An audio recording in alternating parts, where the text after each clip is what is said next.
E aí, pessoal, tudo bem? Bom, vamos lá dar continuidade ao nosso conteúdo, né? Então, na semana passada, nós vimos um pouco de números binomiais, do binômio de Newton, triângulo de Pascal, algumas relações, relação de Stifel, nós vimos algumas relações interessantes no triângulo de Pascal, né? Enfim, aí vimos um pouquinho de um preâmbulo com somatório, produtório, fatorial, etc. E agora, dando continuidade a este assunto, nós vamos entrar em análise combinatória.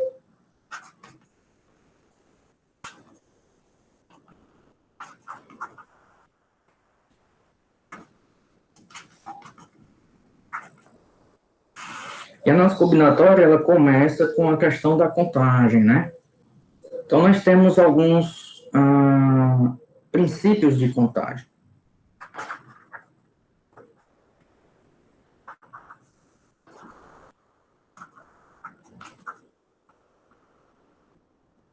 E aí, quais são esses princípios? Né? Nós temos o princípio aditivo e nós temos o princípio multiplicativo.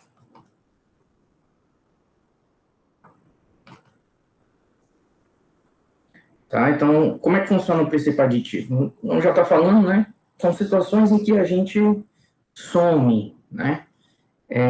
Vocês vão ver, vocês vão verificar que tem uma relação muito forte com o conectivo ou, né? Ou a disjunção lá da lógica proposicional.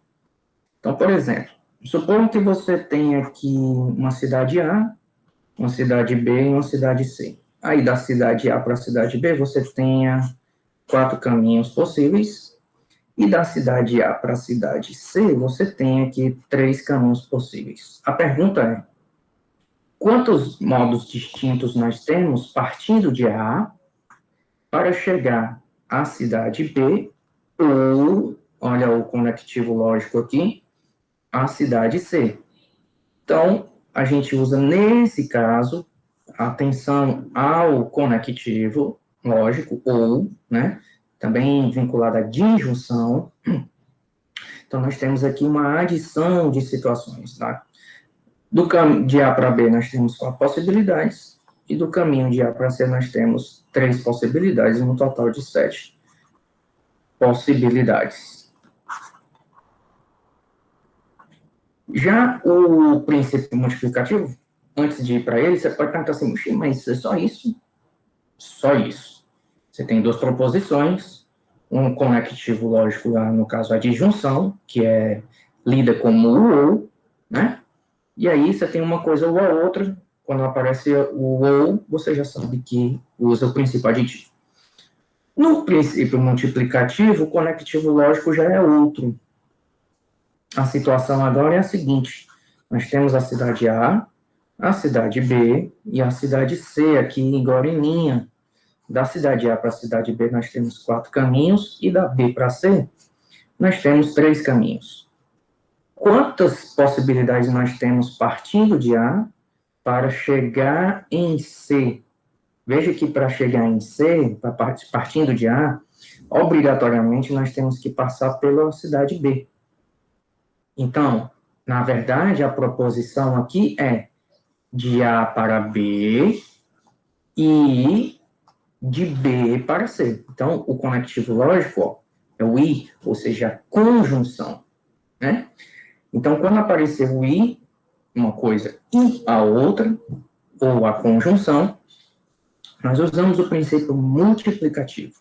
Então, nesse caso aqui, nós temos 4 possibilidades de A para B e 3 possibilidades de B para C, dando um total de 12 possibilidades.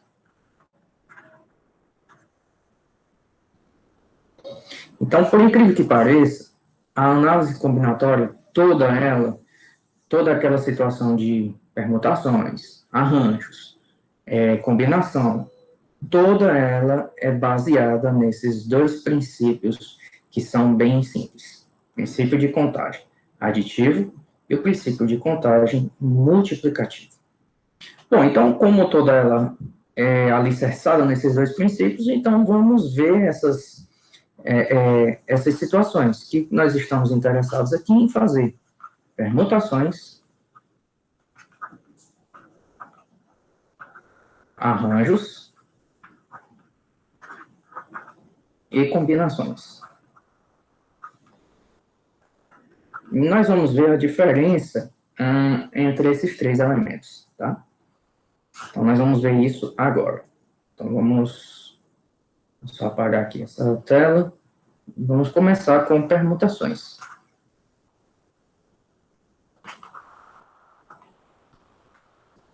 Uma permutação, o nome já está dizendo, permutar é trocar, né? Trocar de posição. Então, eu tenho uma quantidade X de elementos e essa quantidade vai permanecer a mesma, né? A única coisa que a gente quer observar é quantas trocas entre eles, entre esses elementos, entre si, a gente pode efetuar de forma rearranjar, ou seja, permutar, mudar o esquema de análise, né? Então, suponha que nós temos N elementos, suponha que temos N elementos em um conjunto,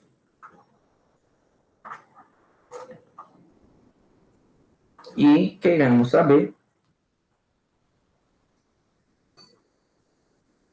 quantas permutações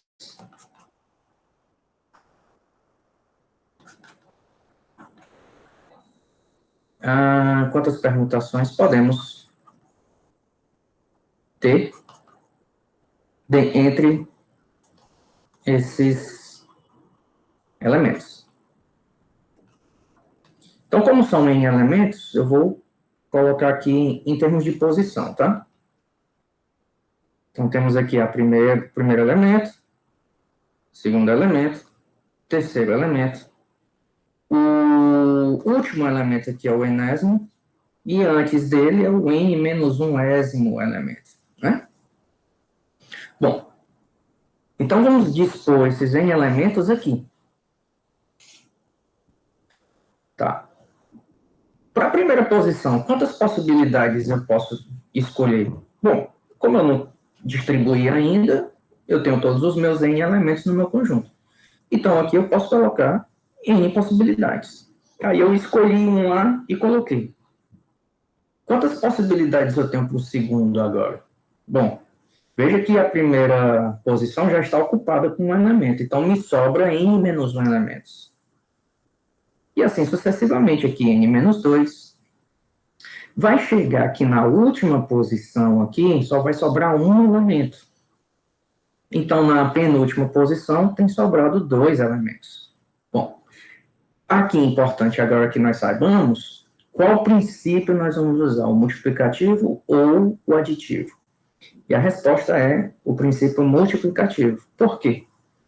Porque nessa configuração, nós precisamos de um elemento na primeira posição e do elemento na segunda posição e do elemento na terceira posição e, sucessivamente, dos elementos na n-ésima e na enésima posição. Ou seja, o número de permutação de n elementos é dado por n vezes n-1 vezes n-2 vezes etc. Antes do 2 aí tem o 3 vezes 2 vezes 1. E isso daqui nós já sabemos o que é. Isso daqui nada mais, nada menos é do que n fatorial. Ou seja, o número de permutações de n elementos de um determinado conjunto é n fatorial. Olha só. Bem simples. Né? Então, o princípio usado aqui foi o multiplicativo. Então, veja que, na verdade, permutação não deixa de ser a utilização simples e única do princípio multiplicativo. Tá bem? Bom, essas permutações, elas poderiam acontecer de que esses elementos desse conjunto sejam repetidos, né? Então, eu tenho um tipo de permutação diferente, eu tenho uma permutação com repetição. Então, vamos limpar a tela aqui. Então, vamos colocar aqui permutações com repetição.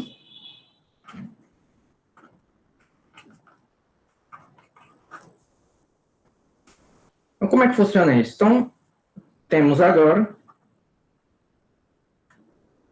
um conjunto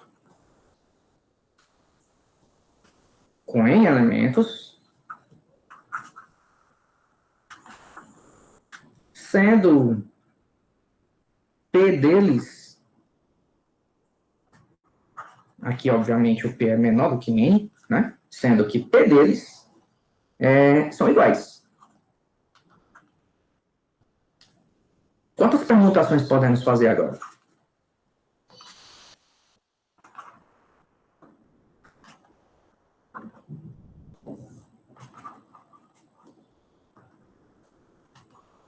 Aí você pergunta, poxa, mas não são N elementos ainda? Então vai ser N fatorial. Não.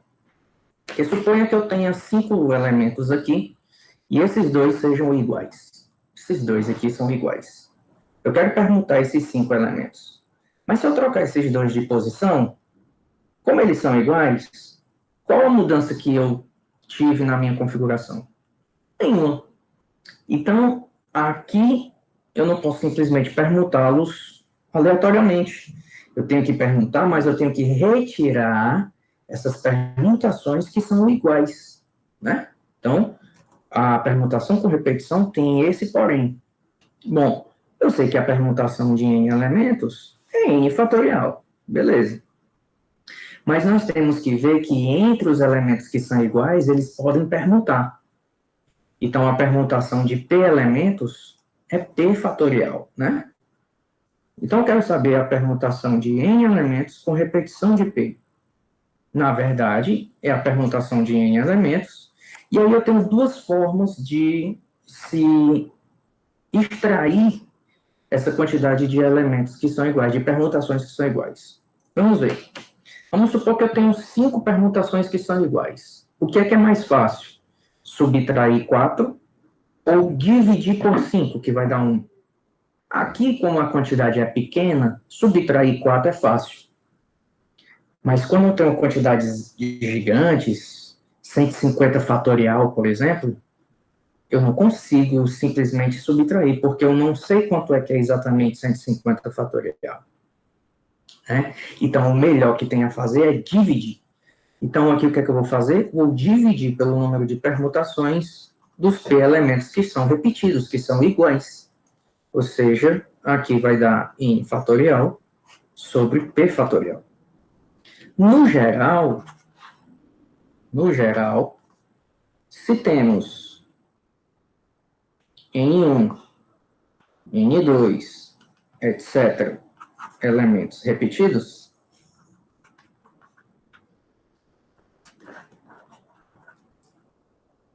então, uma subidinha aqui. Se temos isso, então, o número de permutações de n elementos com N1, N2, etc., número de repetições. Lembrando aqui que a soma desses n's aqui não pode superar o total de elementos, obviamente.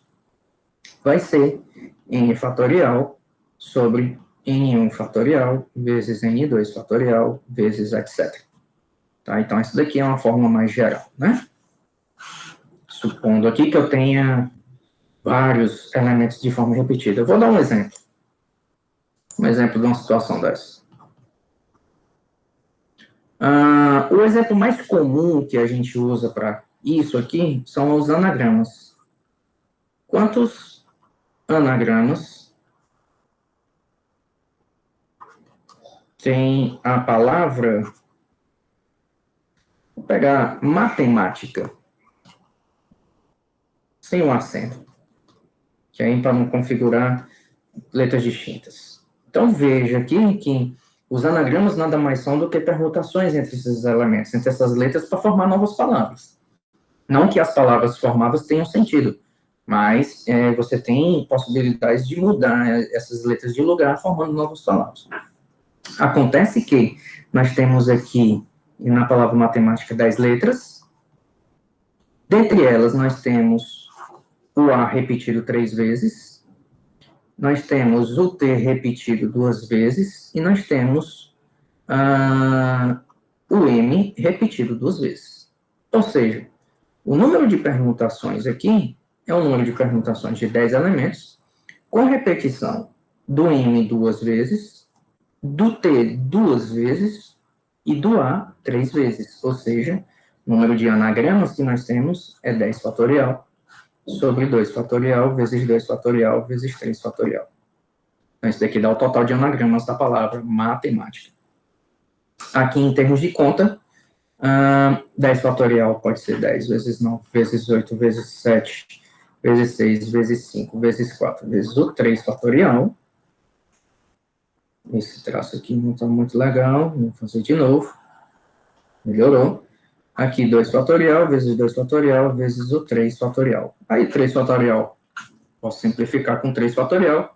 2 fatorial é 2, então 2 vezes 2 aqui é 4, vou cancelar com esse 4. Então, o total aqui vai dar o produto desses 5 números aqui, que aqui vai dar 30, aqui vai dar 8 vezes 7, 56, e aqui vai dar 90. Então, é só multiplicar 90 vezes 56 vezes 30, e aí eu deixo o resto da conta para vocês, tá?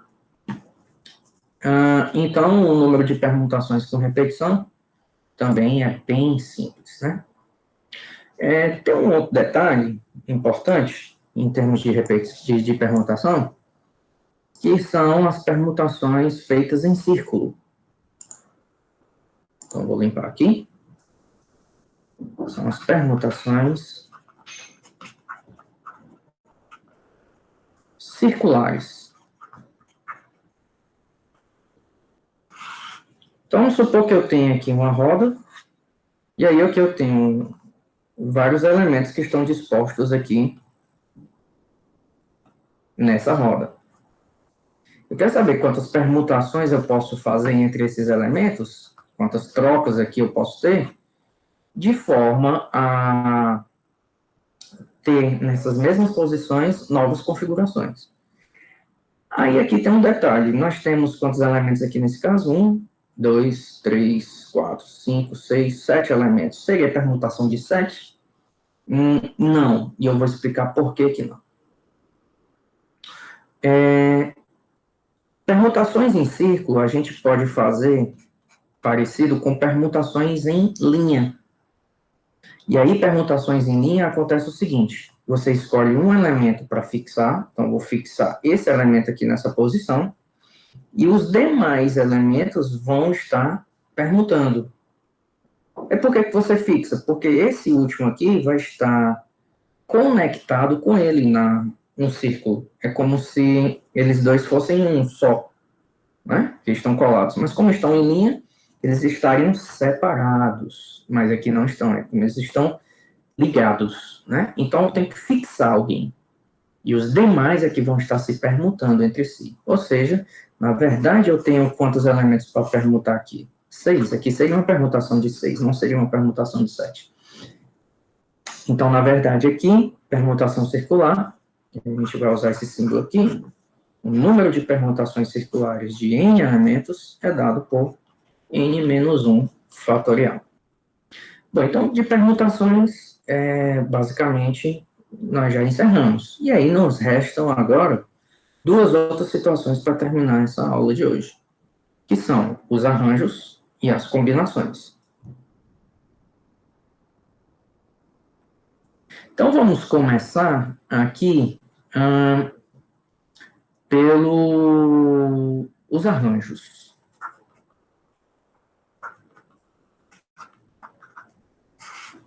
O que são os arranjos propriamente dito? Então, um arranjo é como se nós tivéssemos um conjunto de n elementos, e você vai escolher só uma pequena quantidade desse conjunto. E nessa pequena quantidade, você vai permutar. Veja que nas permutações, a ordem da colocação é importante. Então, em arranjo, a ordem das posições importa. A ordem da posição importa. Um exemplo, é porque eu não tenho aqui outra coisa, mas vamos supor que eu tenha permutando 3 elementos, se eu trocar esses dois de lugar, isso gera um arranjo diferente. É como se eu tivesse 3 flores, por exemplo. Eu tenho 3 flores, se eu trocar a flor de lugar com outra, eu tenho um arranjo de uma forma. Se eu trocar novamente a posição de 2 delas, eu vou ter um outro arranjo. Tá? Isso não ocorre, por exemplo, em combinação. Combinação, essa ordem tanto faz como tanto fez. Então, se eu pegar 3 elementos, se eu colocar o dedo mindinho, o anelar, o maior de todos nessa ordem, ou o dedo mindinho, o maior de todos e o anelar, não importa, a ordem não vai importar para combinações, mas em arranjo sim. E aí, como é que a gente tem isso? Então, suponha que temos um conjunto com n elementos e queremos formar arranjos com P desses elementos. Lembrando aqui que o P tem que ser, obviamente, menor do que o N, né? Porque se eu pego todos os elementos, eu já não tenho mais um arranjo, eu vou ter uma permutação. Então, quantos arranjos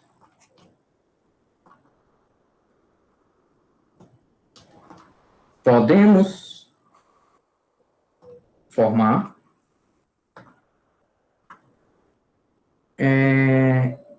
nesse conjunto de n elementos, escolhendo P deles? Então, aqui nós vamos escrever o arranjo de n elementos tomados PAP, ou seja, eu tenho n elementos no conjunto, mas eu vou escolher só uma quantidade P desses elementos para formar o meu arranjo. Você tem uma floricultura, você tem n flores. Você vai formar um arranjo só com uma pequena quantidade dessas n flores, você não vai formar com todas elas, né? Então, quantos arranjos eu posso formar aqui? Bom, obviamente que se eu tivesse todos os n elementos, eu iria usar todos eles e seria uma permutação. Só que aqui não vai acontecer isso. Como aqui vai acontecer? Então, vamos, como a ordem é importante, eu vou ordenar aqui as posições, tá? Eu vou primeiro apagar aqui esse local dessa forma, que eu vou colocar essas posições aqui, depois eu coloco a fórmula embaixo. Então, no meu arranjo, eu tenho aqui a primeira posição, a segunda, a terceira, e aqui a pésima posição. Lembrando que o meu arranjo só tem P elementos. Mas o total de elementos que eu vou escolher é do conjunto todo, N. Ou seja, para a primeira posição eu tenho N elementos possíveis. Aqui, N-1, N-2, e se você seguir o padrão, na primeira N menos 0, né? Ou seja, N menos 1 menos 1. Na segunda, N menos 2 menos 1.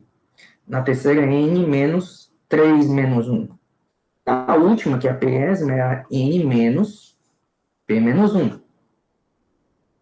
Tá? Então, o princípio utilizado aqui é o multiplicativo, porque eu preciso da primeira posição e da segunda e da terceira até a pésima.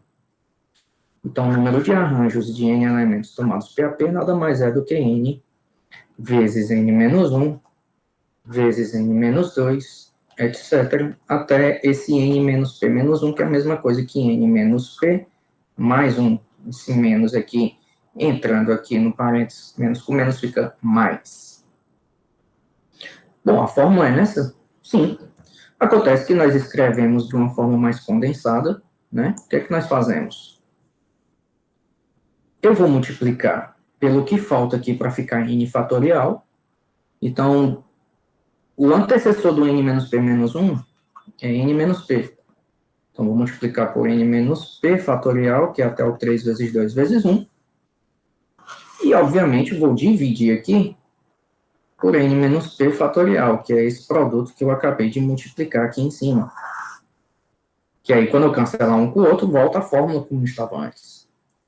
Então, se você observar lá em cima, nada mais é do que o produto de todos os números naturais do n até o 1, ou seja, n fatorial. E embaixo, eu tenho n menos o p fatorial. Então, essa daqui é a fórmula do número de arranjos de n elementos tomados PAP. Lembrando, né, que aqui a ordem da posição importa. Exemplo de situação com essa, vocês vão ver na lista questões assim. Temos uma corrida com 20 pilotos. E aí, o pódio vai ser formado com 3 deles. Quantas possibilidades de pódio nós podemos ter? Você está querendo pegar um arranjo de 20 elementos, tomados 3 a 3. Por que é um arranjo? Porque a posição deles importa. O primeiro lugar, o segundo lugar e o terceiro lugar. Então, se no contexto a posição importar, você tem uma questão de arranjo, tá? E aí, se a posição não importar, nós temos uma situação de combinação.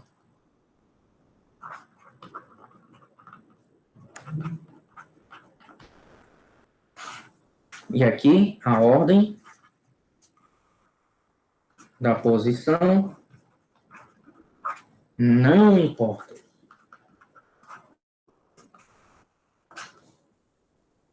Tá, então, a combinação nada mais é, né, do que um conjunto de elementos que você vai tomar. Então, suponha que temos um conjunto com n elementos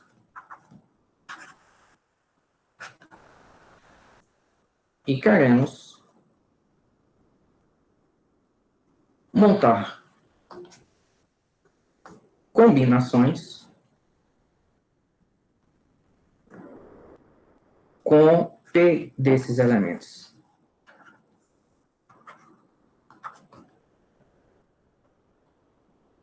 Quantas combinações são possíveis?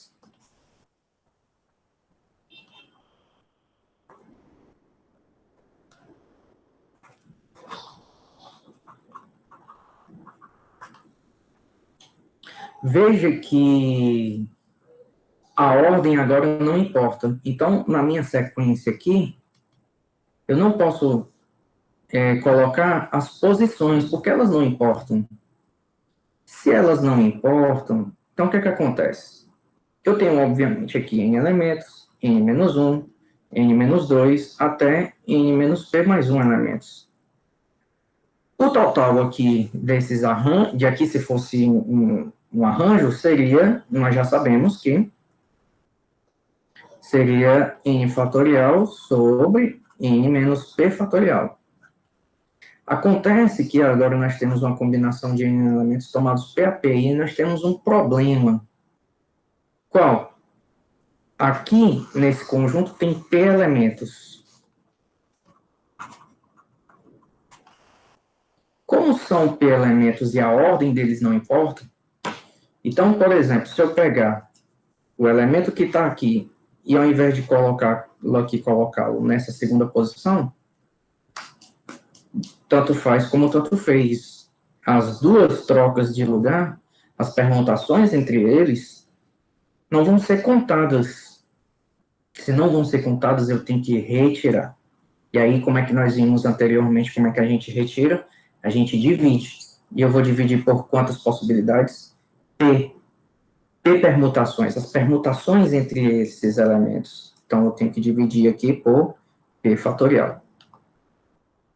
Então, esse daqui é o número de combinações. Bacana? Veja que é bem diferente da fórmula lá de arranjo. Na verdade, a fórmula de arranjo e de permutações, elas têm uma relação em comum, né? Então, veja que o número de combinações nada mais é do que o número de arranjos dividido pelo número de permutações de P elementos, né? Então, nós podemos escrever assim, ou nós podemos escrever simplesmente que o número de arranjos é o número de combinações de N elementos tomados P a P vezes a permutação desses P elementos. Nós podemos escrever assim também. Tá bem? Então, lembrando que o número de combinações, a ordem das suas posições, ela não importa. Um exemplo, o Campeonato Brasileiro tem 20 clubes, né? Quantos jogos eu posso formar de modo que o campeonato seja em turno único? Então, vamos lá ver, por exemplo, Fortaleza e Ceará, que estão na primeira divisão. Como o campeonato vai ter turno único, importa se o jogo vai ser Fortaleza contra o Ceará ou se vai ser Ceará contra Fortaleza? Não importa. O turno é único, né? Então, para efeito de contagem, isso não importa. Agora, se ele dissesse na questão que ele quer saber quantos jogos no total vai ter, de modo que o campeonato seja feito de turno e retorno, agora a ordem da posição dos jogos vai importar. Por exemplo, o jogo Fortaleza e Ceará é totalmente diferente do jogo Ceará contra Fortaleza. Porque o Fortaleza-Ceará, configura-se que o Fortaleza está jogando em casa primeiro. E Ceará contra Fortaleza, configura-se que o Ceará vai estar jogando em casa agora. Então, essa ordem agora é importante. Então, o total de jogos seria um arranjo. Mas se o campeonato for só de turno único, o total de jogos é uma combinação. Então, essa conta é muito simples de fazer, né? Exemplo, campeonato com 20 clubes jogando em turno único, tem o número de jogos, combinação de 20 tomados 2 a 2. Por que combinação de 20 tomados 2 a 2? Porque eu tenho um conjunto de 20 clubes e para um jogo eu preciso de 2 deles. Aí eu vou combinar 2 em 2. Então, isso daqui vai dar 20 fatorial sobre 20 menos 2, 18 fatorial, vezes 2 fatorial, que dá 20 vezes 19 vezes 18 aqui fatorial, posso escrever assim, 18 fatorial vezes o 2 fatorial, que é 2, 18 fatorial cancelo aqui, 20 simplifico com 2, fica 10, então dá 190 jogos no total. Agora, campeonato com 20 clubes jogando em turno e retorno, tem, aqui esqueci de botar jogos, né? Tem o número de arranjos de 20 tomados 2 a 2, que é 20 fatorial sobre 18 fatorial, que dá 20 vezes 19, que dá aqui, no caso, 380 jogos. É até óbvio, né? Porque se você for ver como são 20 clubes, cada um joga 19 vezes. Então, nós teremos 19 rodadas no campeonato de turno único. Então, 19. E tem 10 jogos, 19 vezes 10, princípio multiplicativo, dá 190 jogos. Assim como em turno-retorno, nós temos 38 rodadas, né?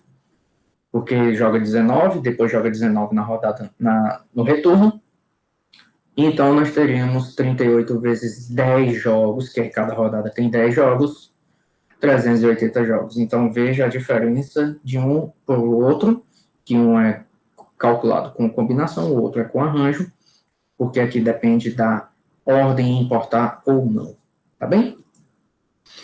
E com isso, com esse exemplo aqui, eu encerro esta aula de hoje, tá? Então,